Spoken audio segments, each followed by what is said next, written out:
We'll be back with you later on. But right now, change of sport here on Sports Extra. 5 Live Formula One. Coverage of Practice 1 of the Bahrain Grand Prix. Thanks, Kevin, and we'll be back with continued coverage from the County Championship after FP1 at about 1:35 this afternoon. Bahrain welcomes back Formula One this weekend, a well-known track, home, of course, to pre-season testing, and this weekend, round 4 of the Formula One World Championship. Daylight for this session. In the middle of the desert lies this just over 5.4-kilometre circuit. Sunshine and blue skies. Temperatures currently just above 35 degrees, with the palm trees that surround this track gently moving in the breeze as we await the first cars to head out onto the track. And to guide you through this one all weekend long is myself, Harry Benjamin. Alongside me is the former McLaren mechanic Mark Priestley and the BBC's F1 correspondent Andrew Benson. Mark, we're ready for Bahrain, track everyone knows well. You know it quite well too. Yeah, been there many times, but the important thing is it's a very different track to, I think, actually all three that we've been to so far, particularly when it comes to temperatures. If you think about it, Australia, although it was warm in the build-up to the weekend, on race day it was cold and rainy.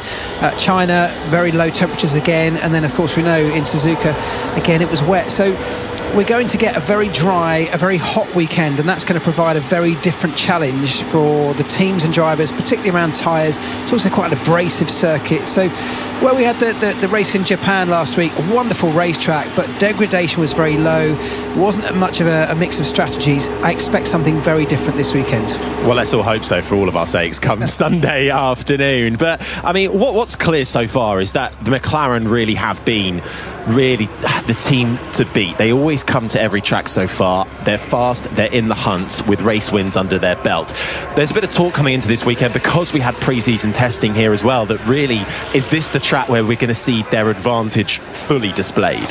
Yeah, and that's, I guess, the worry for the other teams, particularly those that are, potentially close to them. Red Bull, even if you just look at the point situation with Max Verstappen, close. But I think that's the worry, that this is going to be a circuit that suits McLaren in lots of ways. I mean, they've never won at this track, which is a sort of odd statistic. They're sort of largely owned by the Bahrain Sovereign Wealth Fund. But it's a circuit they've just struggled to get that ultimate success on. But it is a circuit that, as I said, it's going to have high temperatures. We think that will suit McLaren. It's going to be sort of rear tyre limited, if you like, as opposed to front tyre limited that we saw last time out. And again, there's a lot of people in the paddock think that will just suit the characteristics of this McLaren. So we're about to find out, but this could be a circuit that really shows just how good McLaren are at the moment. Well, actually, there's a slight paradox about Bahrain and McLaren. As Mark was saying, they've never had a good result here, really. And it's not that long since they were really struggling. In actual fact, the McLaren's strong points are generally in medium and high-speed corners. But they had a really strong race simulation run in testing on the second afternoon with Lando Norris, which basically left everybody else's jaws on the floor. It was so quick, it was like half a second a lap on average faster than everybody else's. So, and I think that was partly because of tyre degradation. The biggest, obviously the McLaren is a really fast car, but one of its biggest strengths is it's much better with the tyres than any of its rivals. And Bahrain is the roughest circuit for tyres. So it was keeping its tyres in shape much better than the other cars that were running at the same time, which was not the Red Bull, by the way, not Verstappen's Red Bull anyway, but it was Charles Leclerc's Ferrari and a Mercedes. I can't remember, I think Russell was in the Mercedes. Or maybe it was Anthony, it doesn't matter. But counter to that is that the corner types at Bahrain are generally not what the McLaren would favour. So, Lando Norris was saying, for example, that he was expecting a tougher time yesterday for this weekend than the previous three races. So, not quite sure yet how things are going to play out, because, of course, the temperatures are about 20 degrees hotter than they were during testing when it was unseasonably cold. Now it's 35 degrees. There was even a bit of rain in the air, wasn't there, in pre-season? Exactly, whereas 35 degrees is actually even slightly hotter than you might expect in Bahrain for the Grand Prix. But then the race is slightly later in the year this year because of Ramadan. It didn't start the year like it did last few seasons. So let's see how it plays out. There's a few things to look out for. How will the Red Bull go here, of course? We didn't see Verstappen do a race run in testing.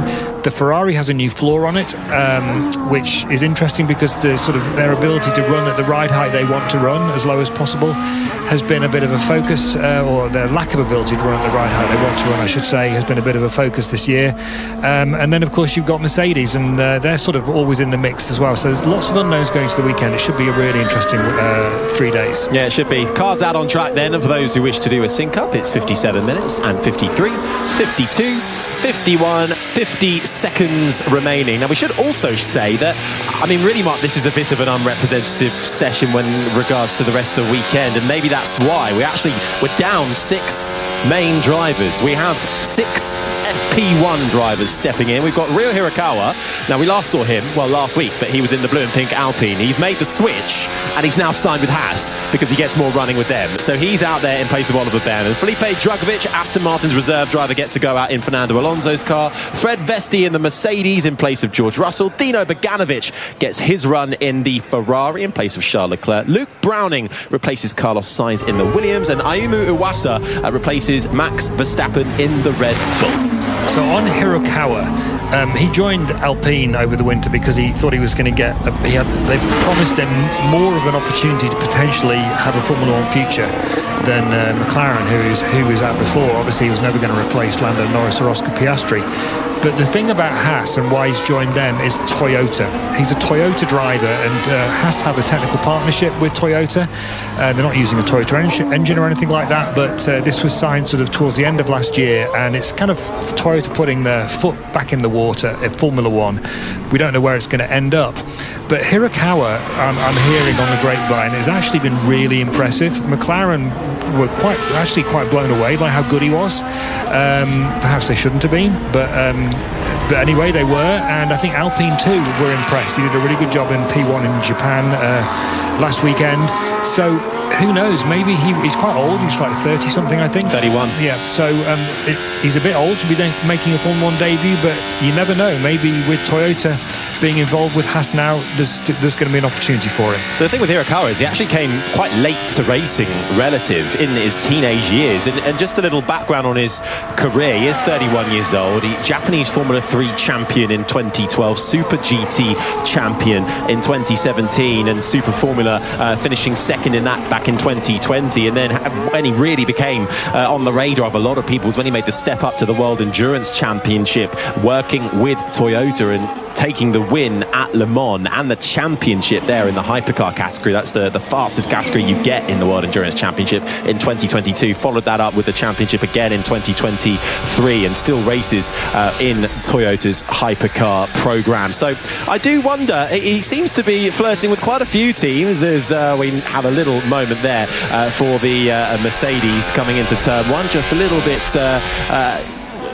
strong on the throttle, locking up down into turn one, and nearly losing the rear end for Fred Vesti, but he manages to carry on and power himself through turn two, and so too not so for Lance Stroll, not the rookie, the Canadian, having a little bit of a moment coming out of turn four. But Hirakawa, I wonder, maybe, I just think, Mark, the way Haas look with their livery, surely they're just going to become Toyota at some stage. It's close, isn't it? Yeah. I mean, look, as Andrew said, it's a dipping a toe in the water for Toyota. Here's Ocon. The guy's pulling a lot in the straight line, like left to right. Copy. Okay, so that's Ocon just on the radio to his engineer saying the car is just drifting to one side. So it's a little bit, I'm sure we've all felt it at times when you've got an issue with a disparity between tyre pressures perhaps, or it might be an aero imbalance from one side to the other. The car just pulling, drifting naturally from one side to the other. But yes, coming back to the young rookies, first of all, you're absolutely right. The reason they're all in for this session is partly because they have to run a number of rookies over the course of the season. That number's been upped for this year within the regulations, and this is a great opportunity to do it because, like you said, it's not the most representative of sessions. Here's Antonelli. I got an issue. Copy. So just let me call it. So strap mode one. Kimi Antonelli there on the radio with an issue. This is the sound on board the Mercedes driver as he's making his way through the middle sector, through what are usually the fast sweeping turns of 5, 6 and 7, down towards the right-hander of turn 8. Still out there on track, but at a much lower speed than he'd normally. So I mean, it could be any number of things. They've just suggested an immediate switch change on the steering wheel, which will change the mode that the engine's in, just to protect things, get it back safely, at which point they can then plug in, download the data and try and understand exactly what's happened. But hopefully nothing serious, and at this stage in the weekend it doesn't necessarily need to be a big problem. Because of what we were saying with this being an unrepresentative session, and the reason for that is that it's very much in the afternoon, in the daylight, the heat of the sun, which the rest of the competitive sessions won't be. You can afford to experiment in this session. You can afford to have some issues, or at least get them out of the way. You can try some things like aero running. You can try your new young drivers, and that's a rare opportunity, because on most race weekends you need to maximise every moment the car's turning a wheel on track, because those sessions are so valuable. This one is much less so. Kimi Antonelli still making his way rather slowly round the fastest corner on the circuit, turn 12, the right-hander. Let's hear from the Italian. Yeah, I got no power, mate. Yeah, copy.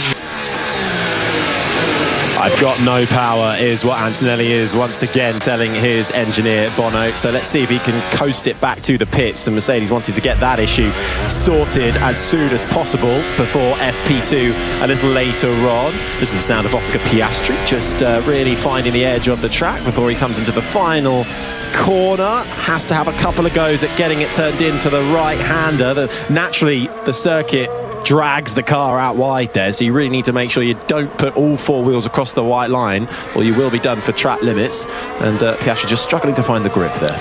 Yeah, and so for this session, for the drivers who are not the rookies who are getting their first experience in these cars, for the main race drivers, there is an opportunity to just familiarise yourself with the circuit, of course, to dial in the car, to shake it down. It's had a lot of work done to it since it last ran in Suzuka. Many of them will be in different configurations to some extent, so you can certainly test things, you can find the issues. A lot of people sliding, Drugovich in the Aston Martin getting a real big tank slapper on, as well as we've seen other drivers do. This circuit is a very high degradation circuit. It's actually quite grippy. The tarmac's very rough, but that means you're able to generate tyre temperature relatively quickly, but you're equally with a massive risk of overheating those tyres. And the biggest challenge over this weekend at this racetrack for all of the drivers is going to be, how do you manage the thermal degradation? How much life do you take out of the tyre in the early part of the lap, even in qualifying, to make sure you've still got enough performance left towards the end of the lap, and over the race, of course, you extend that over the longer stints. Yeah, and it's rear tyres that are the issue. It's traction events, as they call them, basically acceleration out of corners. That's what really does for the tyres around Bahrain. Lots of slow corners, acceleration out of it down long straights, and they're keeping those rear tyres within the right temperature range, which traditionally it's not been easy with Pirellis, although the drivers are starting to say that the new compounds that Pirelli have introduced for this year have actually made a step in terms of the direction of durability, which they've been asking them to do for about 10 years now. They have made some progress on that, although how it works on a Suzuka, which is long, fast corners and resurfaced first sector, compared to this rough surface on Bahrain with slow corners, we'll have to wait and see. 49 minutes and 54, 53, 52 seconds remain of FP1. Lando Norris is currently fastest on the medium tyre with a 1:35.2, half a second clear of Alex Albon. Then it's Ocon, Gasly, Piastri in fifth. He's actually just got up to third spot, has Piastri. Gasly's now fifth ahead of Hamilton. Then comes Stroll, Hirakawa, Doohan and Isaac Hadjar at the top 10. Gabriel Bortoletto is 11th ahead of Yuki Tsunoda. Kimi Antonelli is 13th with power issues, having made his way back to the pits. Liam Lawson 14th ahead of Nico Hulkenberg. Dino Beganovic is 16th ahead of Felipe Drugovich. Fred Vesti 18th, Ayumu Iwasa 19th, and Luke Browning, no lap time on the board yet. He's only been out there for 2 laps so far and is currently in the pits along with Iwasa, Antonelli, as I said, and Hadjar, the cars that are in the pits. Actually, talk of Isaac Hadjar, what a phenomenal result for him last time out, really leading the way for the rookies not in the top 4 teams. If we just remove Antonelli 1 second. Balance, it feels like the car's not working at all, but it's probably just the grip of the tyres. And try to maximize full throttle to fully charge it. Copy it. So that's Hamilton not happy with the balance in these early stages of his Ferrari. That sounded like the response to a different question. Lewis was talking about the balance with his tyres, and the engineer was talking about the recharge effect of the hybrid system. But anyway, I'm sure they're going to figure out this communication thing before long. Yes, you're right. Isaac Hadjar, a much better weekend. And look, he had that awful, disastrous opening weekend in Australia. We saw how emotionally impacted he was. Naturally, coming in to start your Formula One career with such a big bang, and then to not even get to start the race was so disappointing. But the resilience that he's shown to bounce back from that is perhaps even more impressive, and that will be the thing that will be most pleasing to him, to the people around him, and of course to his team as well.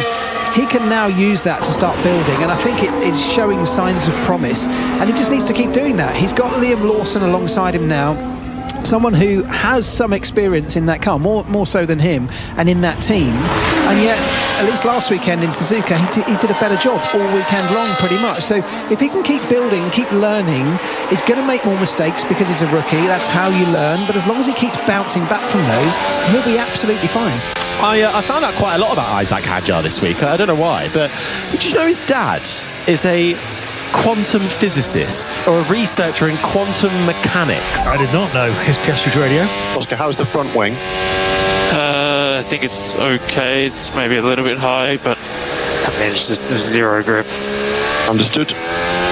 Piastri's struggling with the grip out there, and he is not alone. A lot of cars looking a little bit nervous coming out of the traction events, as we call them. But yeah, Hadjar his dad's a quantum physicist, and that's why on the back of Hadjar's helmet he's got lots of different scientific theories sort of embedded onto his helmet. So quite an interesting job for a dad, I thought. It's brilliant. I mean, I don't really know where to go with that, but no, I thought I'd just drop it with you. He's been really impressive, actually, Hadjar, so far this year. Only 3 races, obviously, but I mean, we said this on the podcast yesterday, Harry and I, you and I, here's Lawson's radio. How's the balance? Shocking. Seems like the circuit's could have predicted that. Yeah, a bit dirty, a bit lacking in grip, and it's very hot, so none of the drivers are very happy. But Harry, we actually agreed, didn't we, yesterday on the podcast about I know, shocking. Yeah, he's been very impressive, quick, consistent. Obviously dropped it on the formation lap in the wet in Melbourne, which wasn't great, but after that, or even before that as well, he's been quick, and I think it looks like he's creating a reputation where he could have something of a future for himself within that Red Bull program, which it's about time they found a young driver who they could commit to. Well, it's a bit early days, obviously. Glaring opportunity, isn't there, for anyone in that Red Bull program to stand out. And if any one of them, anywhere down the ladder, shows real signs of standing out, the door's wide open for them. So perhaps a better opportunity than ever. If you've got 2 great drivers in the main team, the door's kind of closed. But right now it is literally wide open, there for the taking.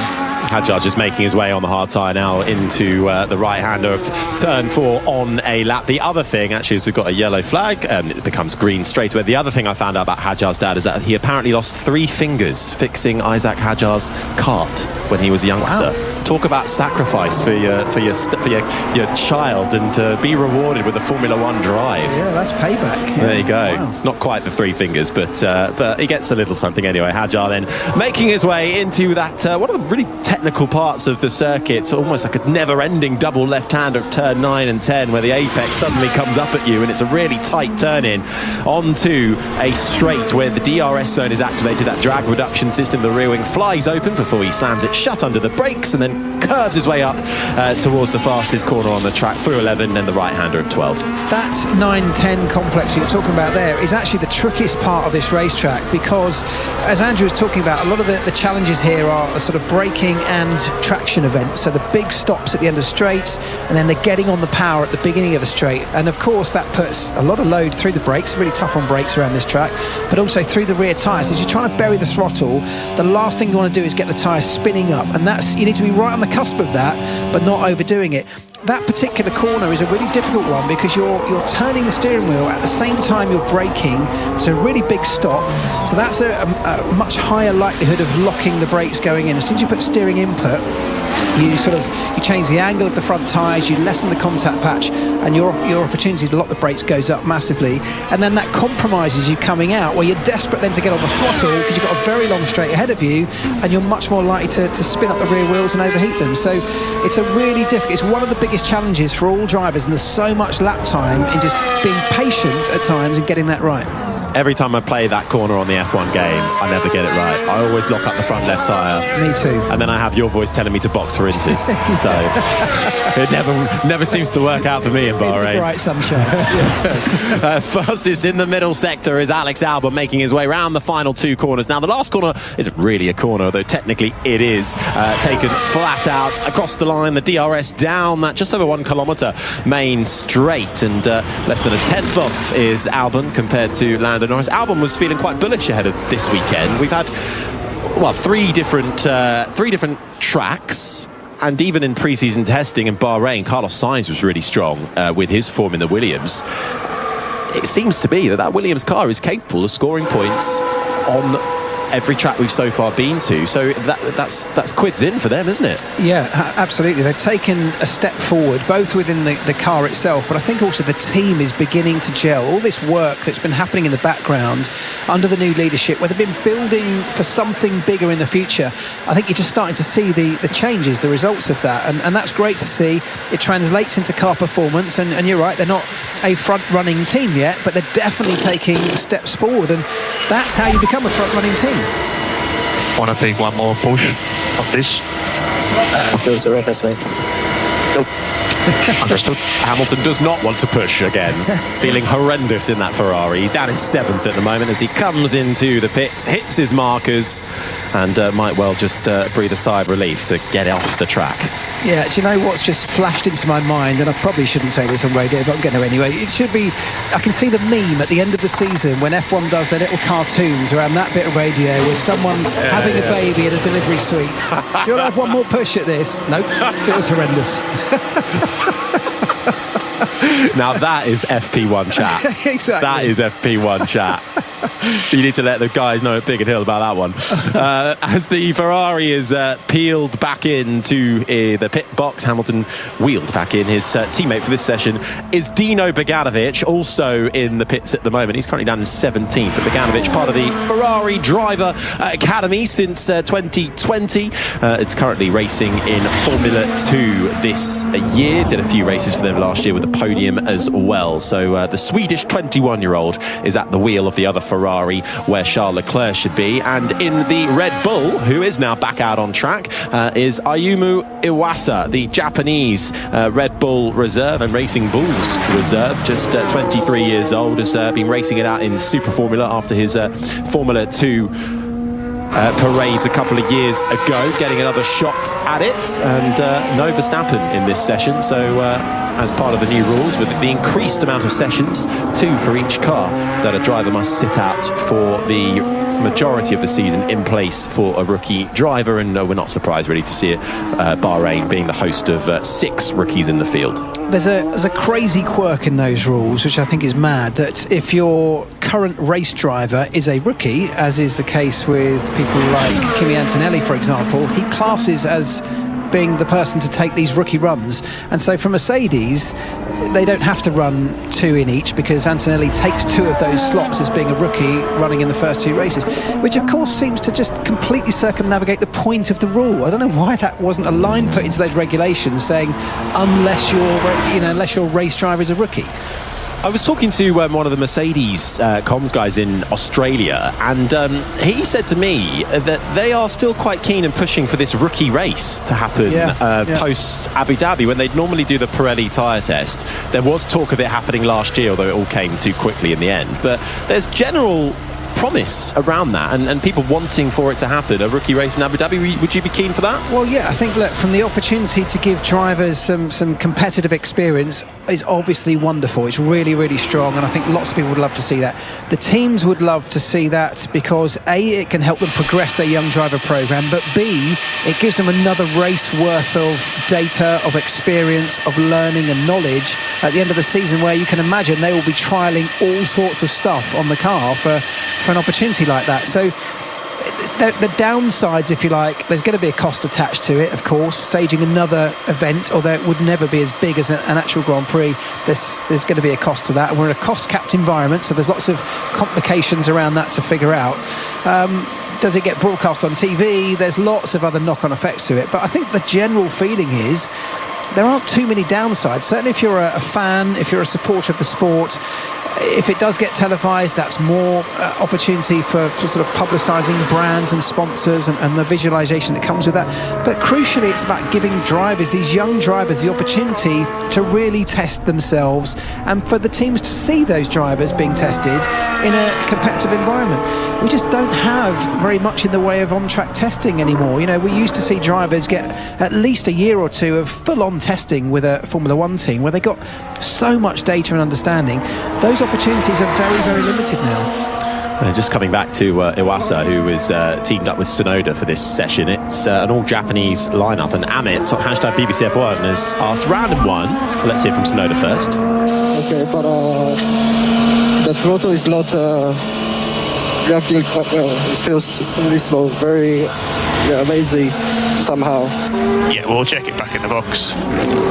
So Tsunoda's not happy with the reaction of the throttle. Is that when he's pushing it down, he's not expecting the feedback? The feedback he's getting is not what he wants it to be. Yeah, exactly. You have to remember that in these cars, it's not like the olden days when the throttle pedal was connected via a cable to the throttle actuator on the engine, running all the way through the cockpit. So however much you move the throttle pedal corresponded mechanically with the movement at the back end. Today, it's all done electronically. So it's all about how the sensor at the throttle interprets the movement and then sends a signal to the other end where some sort of electronic actuator then moves the throttle. That's a series of data points that's transmitted around the car through the black boxes. They can be interpreted differently. There can be offsets applied to those which weren't intended, and therefore if he's pushing 100% on the throttle, he probably suspects he's only getting 80% of throttle at the engine or something like that. Andrew, can you answer Amit's question? Is this the first time there have been 3 Japanese drivers in a session? No, I can't. I wouldn't be surprised if it's right, but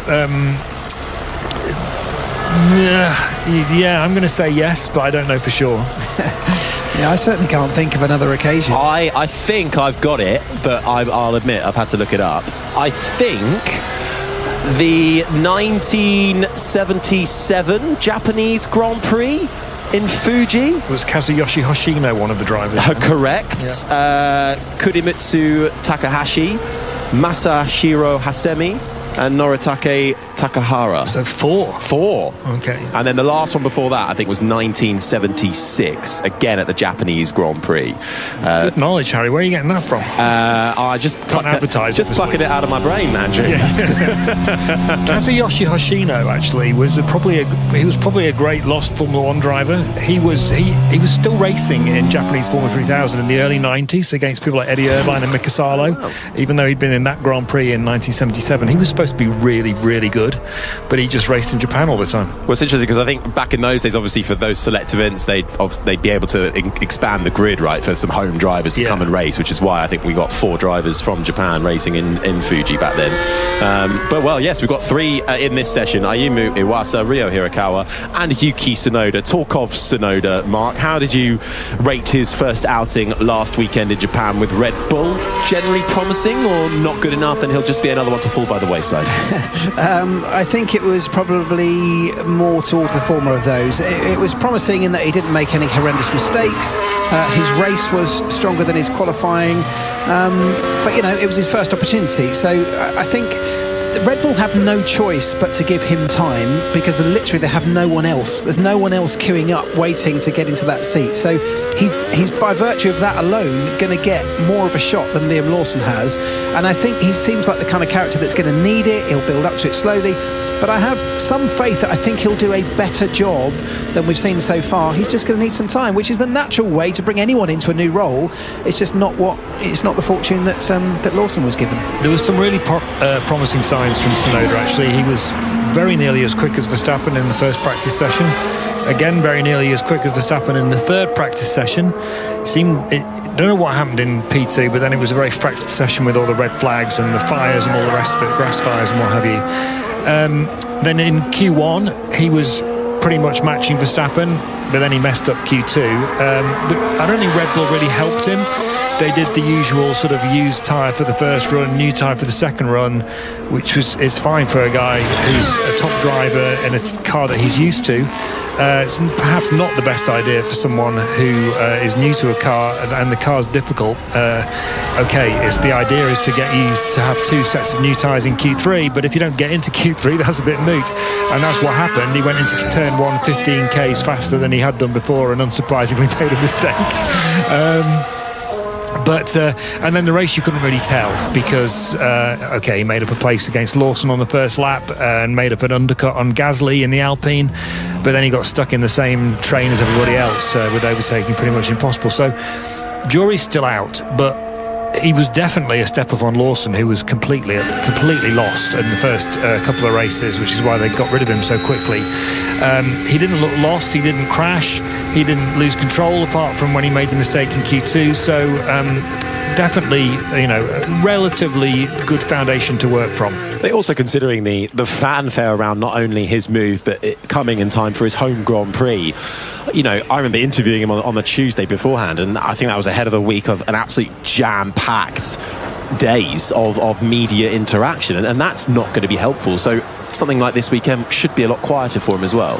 Yeah, I mean, you never quite know. That certainly the massive amount of media commitments he will have had, I'm sure that doesn't help with your preparation. But the being in front of your home crowd, for some people that does. For some people it would add unwanted pressure, but for others it's an opportunity to perform, and some people rise to that. So it's never easy to know how a given situation is going to affect different people. But you're right, he now gets the opportunity to settle down, more familiar surroundings in terms of this particular racetrack, and perhaps a better opportunity to have a clean weekend or a clean run at the weekend.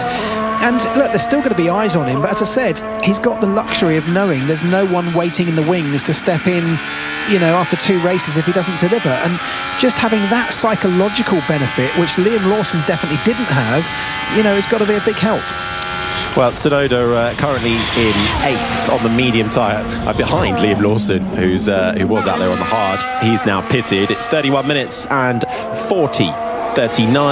38 seconds remaining of free practice 1 at the Bahrain International Circuit for round 4 of the Formula 1 Championship, and it's Alex Albon in the Williams who's currently fastest, just over half a tenth quicker than Lando Norris's McLaren. Then comes Pierre Gasly in the Alpine 3rd. Piastri and Hulkenberg is the top 5. Then it's Ocon, Lawson, Tsunoda is 8th ahead of Hamilton and Jack Doohan in the top 10.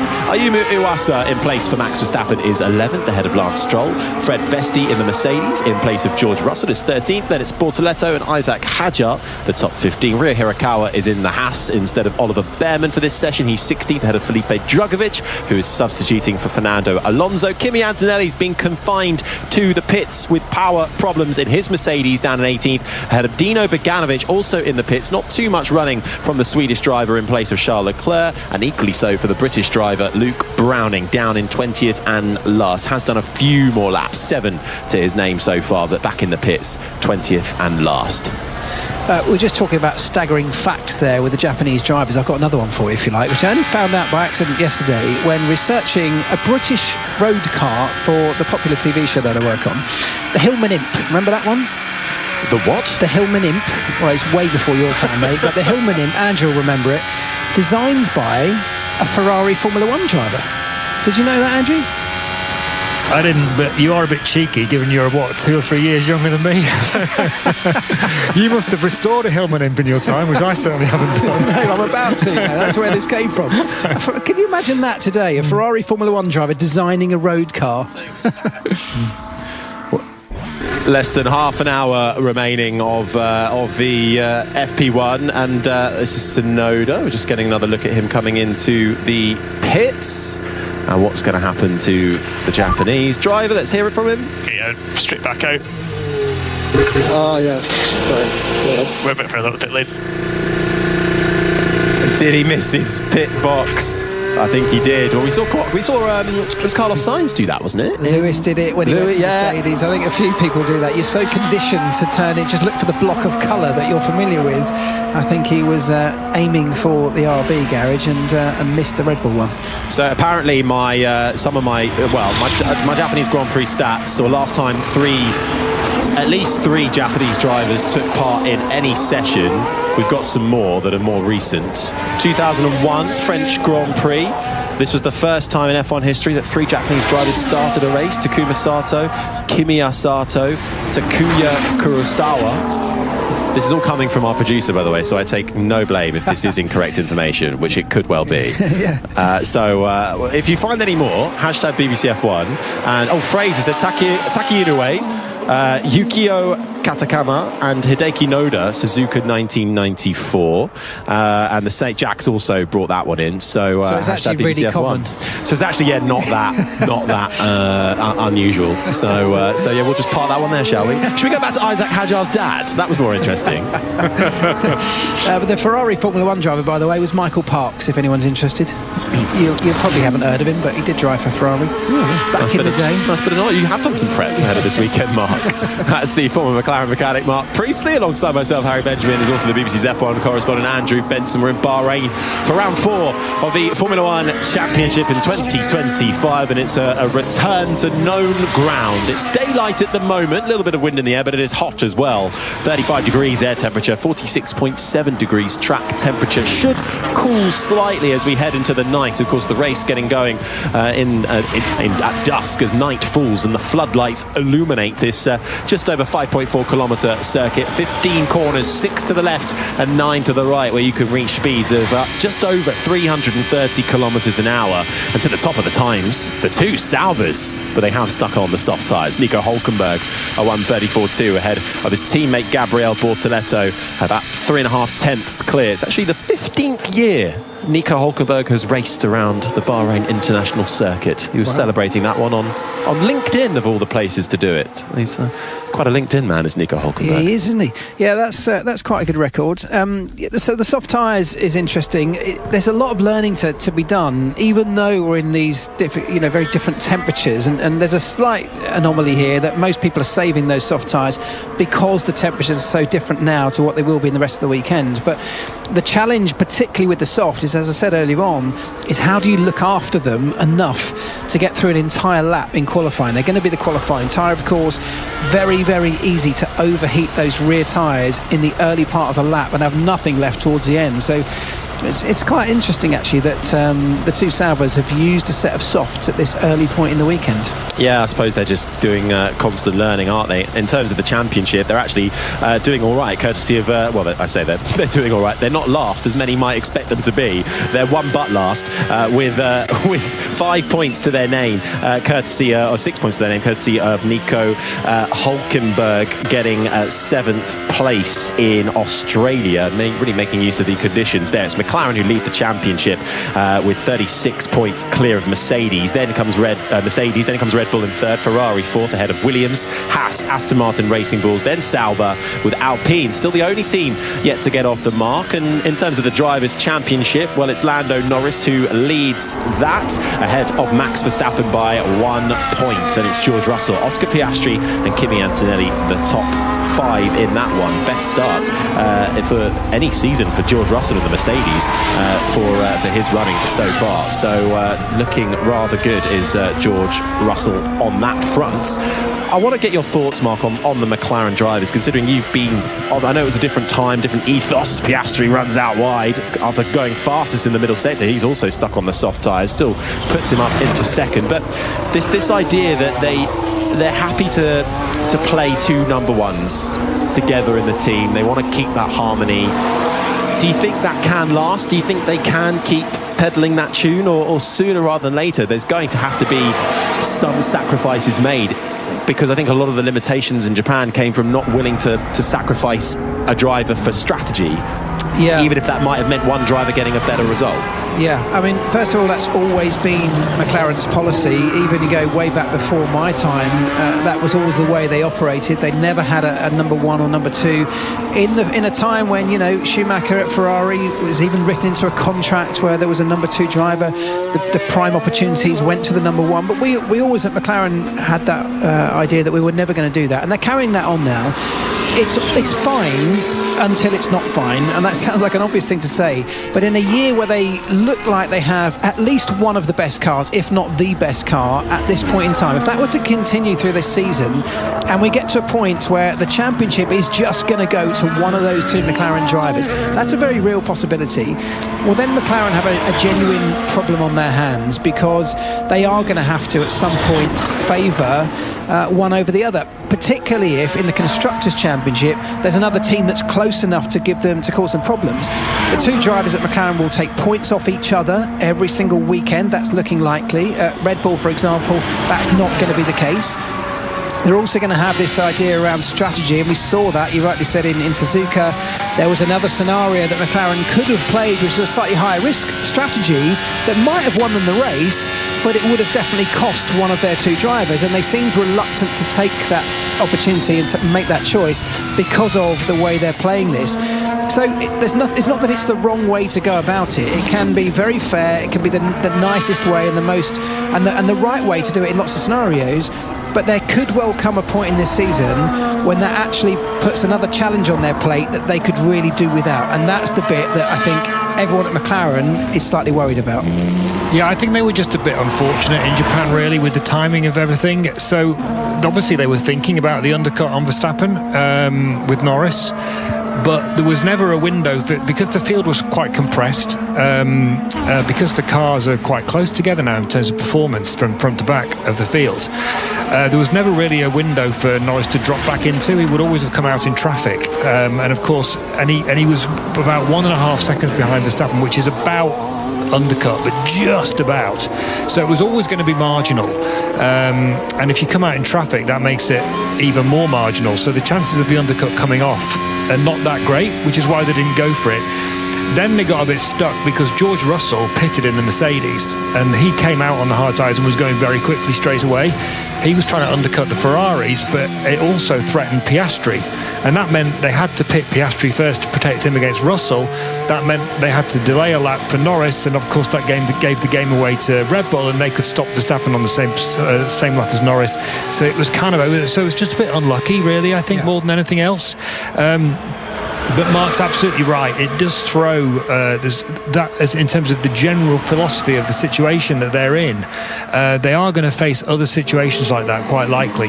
It also didn't help that both cars were bottled up behind Verstappen. Both cars were quicker than Verstappen, but couldn't get past. There aren't going to be that many races probably that play out in the same way with all those factors in one. So I could tell by Andrea Stella, the McLaren team principal's body language after the race. He was kind of a bit slumped back in his chair. He's quite a sort of upbeat kind of guy, but he was quite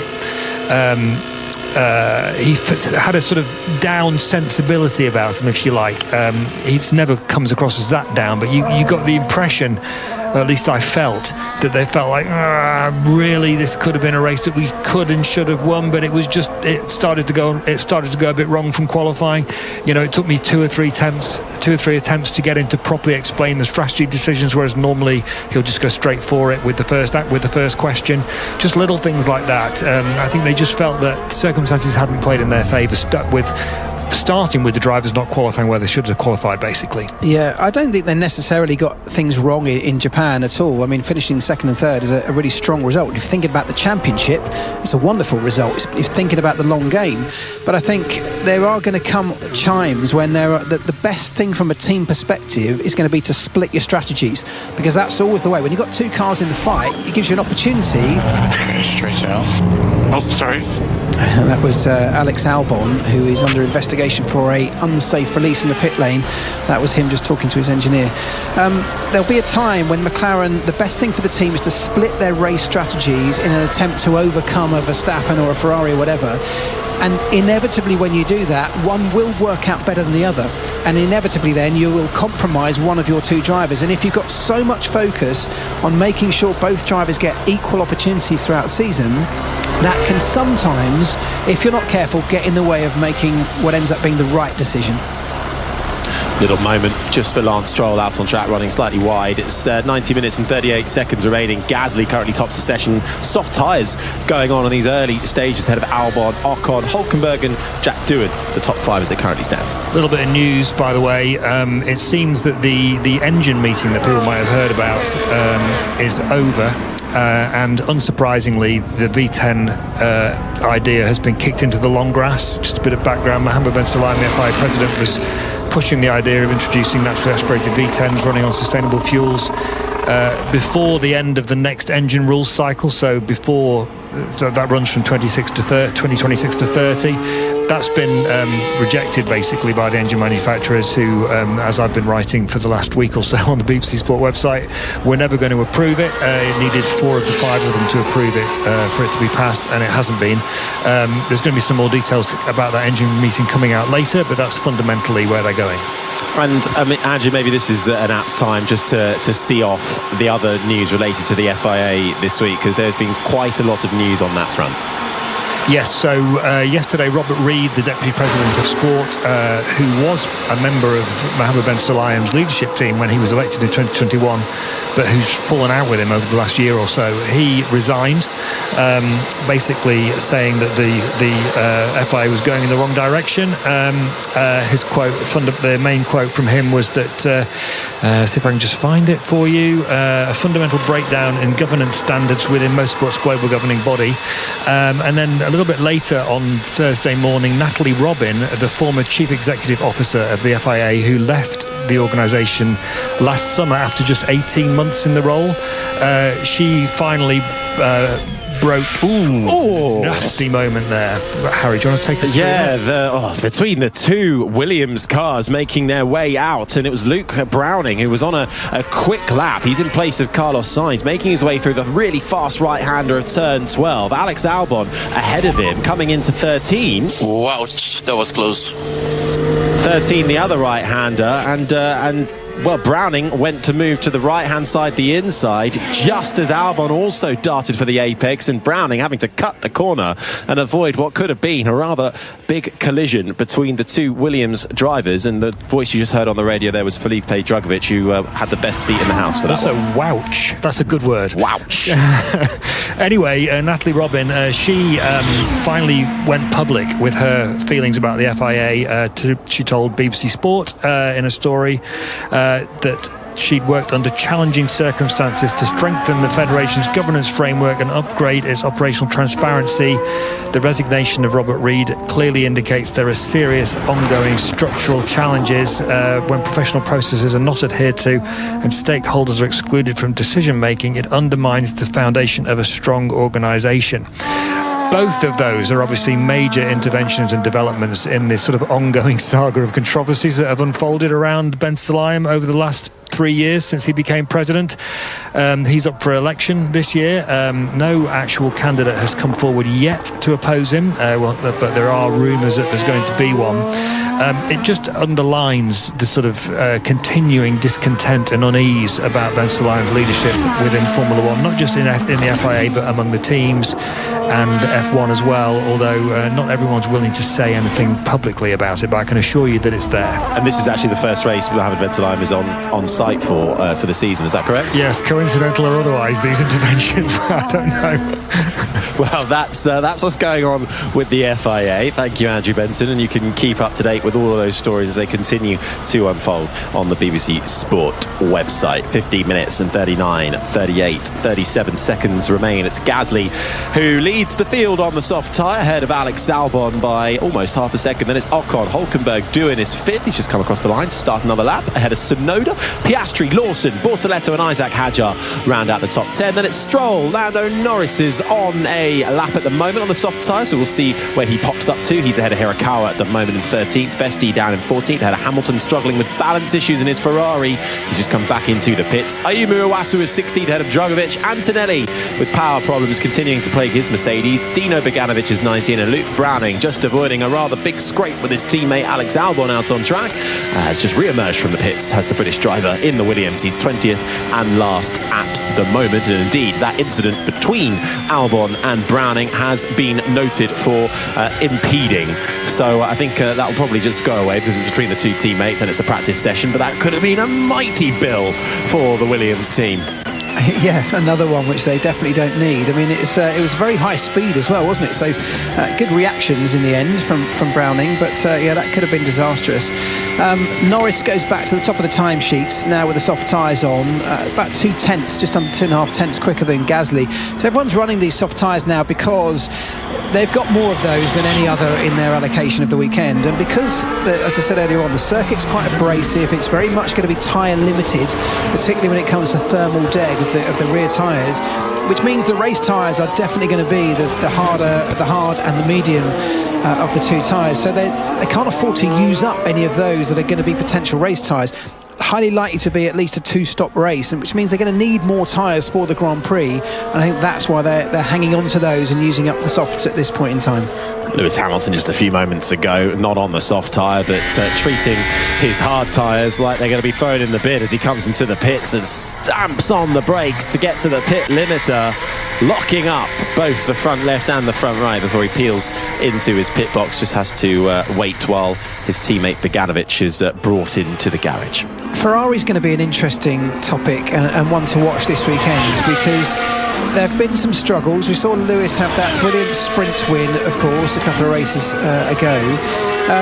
But there have been some challenges with Ferrari in getting that car to work. We know that both cars were disqualified, and certainly on Lewis's side, that was for running too low and wearing the bottom of the floor, the plank and the skids, more than the regulations allowed. And the compromise for that is that you simply have to raise the ride height a little bit to prevent that happening, particularly on a bumpy circuit. The Ferrari doesn't seem to work very well when it's the ride height is raised, and we're talking about a millimetre or two here, but that's the sensitivity, particularly in the underfloor of this modern generation of Formula One car. So Ferrari, I think Andrew said earlier on, have brought a new floor as an upgrade to the car this weekend, and I think Ferrari especially, but all of those of us watching on, are going to be really intrigued to see, is that going to make a substantial difference? I think there's a big hope at Ferrari that it will. Seems, sometimes strange to think that just one component can make such a big difference, but the floor on an F1 car is so crucial to how it generates its downforce. If they found they've either made a mistake in the design process or certainly haven't optimized something, it feels like they're rushing this component through. I think it was originally penned to turn up in Miami. They're bringing it here because they have such high hopes that it will transform the car's performance. So, but how can Lewis Hamilton, for instance, in the sprint in China, look incredible, pole and the win, and then look a shadow of that in the Grand Prix the next day, and indeed since then? Well, combination of circumstances, I think. I think they locked onto a setup for the sprint Ferrari that worked. And as Charles Leclerc said in Japan, that was Lewis outperforming the car. Those are his words. I think Leclerc was pretty impressed by Hamilton's performance in the sprint. And of course, once you've qualified on pole, as Oscar Piastri says, clean air is king. You might not have the fastest car, but you've got clean air, you're not being disrupted by turbulent airflow, and so you can control the race, and that's what Hamilton did.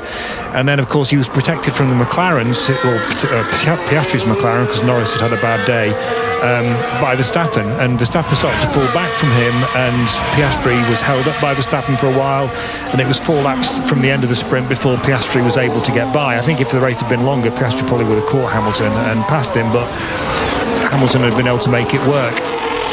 Then they kind of, according to Hamilton, went the wrong way on setup in the Ferrari for the Grand Prix qualifying and the Grand Prix itself, and I asked him in Japan what did he think he could have done if they'd gone the right way on setup, but he thought he might have qualified in the top 3.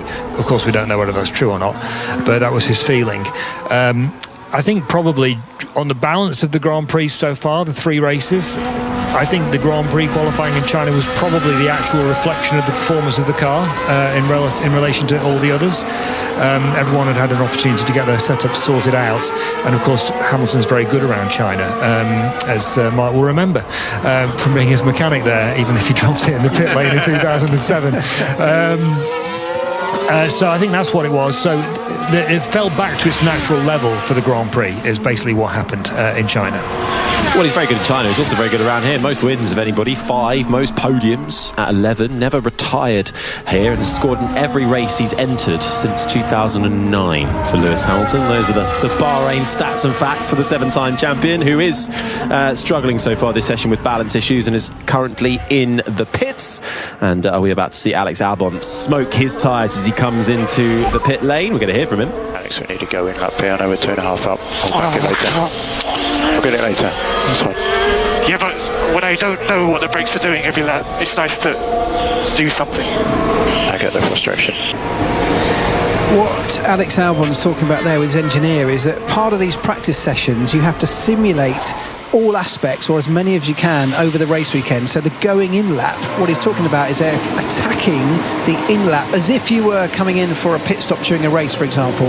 We often hear the race engineer say to the driver, well, we need a hard in lap, maybe you're going for an undercut. They have to simulate that because they need to know, first of all, what sort of lap time you can do on those sectors of the racetrack. They need to know how quickly you can get into that pit lane entry. The driver needs to know how you can attack the pit lane entry and get down to the pit lane speed limit. So there's a lot of learning that has to be done just from doing something like that, a hard in lap or a hard out lap. And it sounds like there was just some communication confusion there. As Alex was sauntering into the pit lane really quite gently, the team wanted a slightly different approach. Yeah, Albon feeling quick out there at times. He's third at the moment. On track right now is Felipe Drugovich, who is in place of Fernando Alonso, Aston Martin's reserve driver, the F2 champion from 2022. Hasn't been quite able to find a way onto the grid. In fact, many of the new drivers, and Philippe Lawson was saying that Drugovich, out of everybody, is the one that actually deserves a race seat, and Aston Martin are impressed with his speed in the car and the feedback of it. It's making his way round the final quarters now. That Aston Martin, though, almost looking like it's on skates as he wrestles with the balance and points it in the right direction and across the line to improve his lap time and heads up to 13th spot. Well, it's decent actually, isn't it? Right behind his teammate Stroll.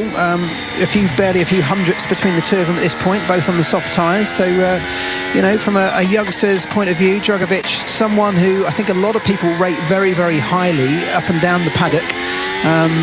I think, desperate for an opportunity. So a really good showing so far in this session. It's all you can do in a session like this is put in a performance that is comparable with your more experienced teammate, and so far at least he's doing that.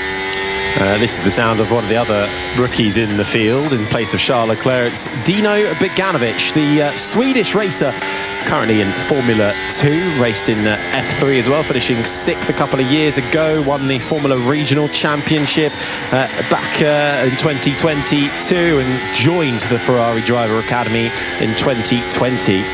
And I want to say first Swedish driver in a Ferrari since Stefan Johansson, possibly. I'm going to say I will agree with you. There we go, that one. I'll be idea. immediately proved wrong by somebody on hashtag BBC F1 as Beganovic comes across the line and improves on the soft tyre and goes 12th fastest. I mean, coming back to our chat earlier about Japanese drivers, Nala on hashtag BBC F1, are we going to finish by telling how many Japanese quantum physicists can fit into a Hillman Imp? What's the answer on that one? It does feel like that's sort of the way this chat's going. You're absolutely right, yeah. You can hear that in a special bonus edition of the Checker Flag podcast, dropping on your feeds at some point in the near future.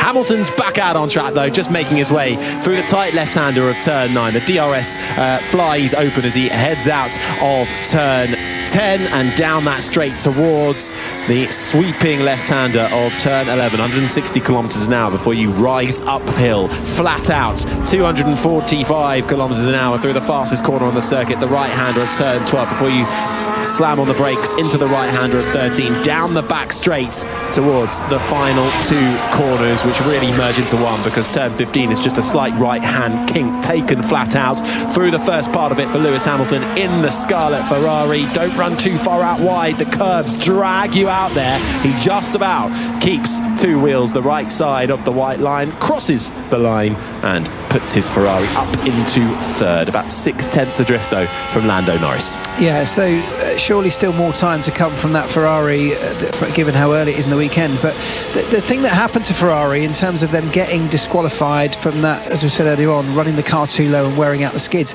will be a constant paranoia for the team now. So where you always want to sort of push the limits of those things. If more performance comes from running the car low, you want to push the limits as far as you possibly can, but stay on the right side of legality.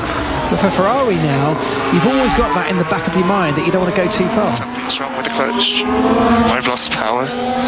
They're in a limp home mode at the minute. That's Albon on the radio in limp home mode. Something wrong with the clutch. He's lost power. Let's have a listen in, see if we can hear anything.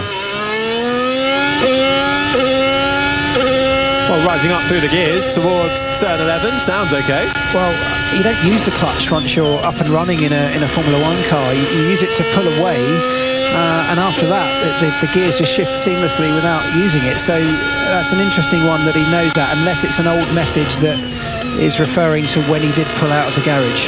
Yeah, these radio messages are slightly delayed, so well, he seems to be out on track, and his mechanics are cleaning his garage at the moment, because the right side of the front wing is absolutely doused in red fluoro viz paint to try and wait, how do you say it? What is it? Flow-Viz. Flow-Viz. What's fluoro viz? Well, that's what it is. It's Flow-Viz is just short for fluorescent visualization paint. Oh, they very good. Paint it all over the aerodynamic components in the car, and then as the car gets up to speed, you see literally the airflow patterns as the paint is dragged through them.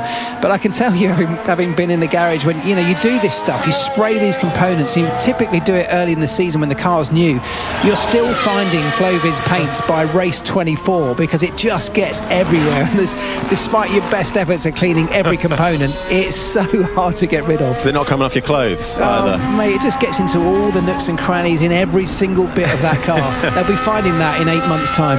Well, Albon has stayed out with the Flow-Viz paint in sort of reddy orange covering that front wing, so clearly nothing too dramatic going on there. He's on the medium tyre, not finding a huge amount of pace. Everybody is out on track bar Kimi Antonelli, and that's real issues down for Mercedes with the Italian's car. Was out there right at the start of the session before radioing in about power issues and losing power, and we haven't really seen him emerge from the pit since. And what's even more dramatic about that issue that they've got is that, of course, the other car is currently being driven by a complete rookie, and so the amount of learning that the team are getting is going to be highly limited, because Vestiti on the other side will be largely about him learning the car, learning the circuit, getting up to speed with Formula One in general. So as I touched on right at the start, if you're going to have an issue, this is the circuit and the session you want it to happen in, because it's the least representative of any of the competitive sessions that are going to happen over the weekend.